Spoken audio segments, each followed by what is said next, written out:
President Trump's attacks on the media get a lot of attention, but last night in Phoenix, he also complimented part of the media landscape. I want you to listen.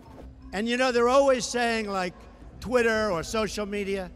If I didn't have social media, I wouldn't be able to get the word out. I probably wouldn't be standing here, right? I probably wouldn't be standing here right now. Trump specifically relies on Twitter to make news, make waves, pick fights, and basically change the national conversation. And even though he's followed by more than 36 million accounts, he only follows 45 accounts. So he has a very specific view of things. Here at the Washington Post, we wanted to look at the information that President Trump receives on Twitter because it's very enlightening. So my colleague Philip Bump created a feed that tracks what President Trump sees.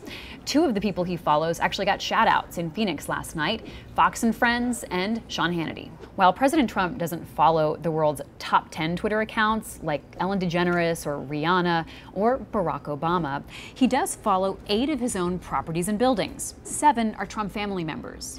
And many of the rest are Fox News anchors or Trump's own staffers. Only 2 accounts belong to African Americans. One account is a duo who calls themselves Trump's most outspoken and loyal supporters.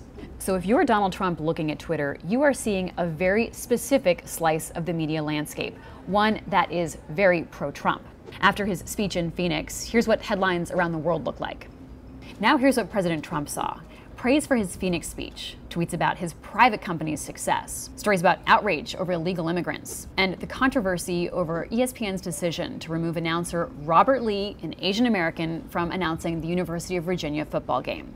So where you get your information and news matters, even if you're the President of the United States. I'm Libby Casey. Thanks for getting your news from the Washington Post.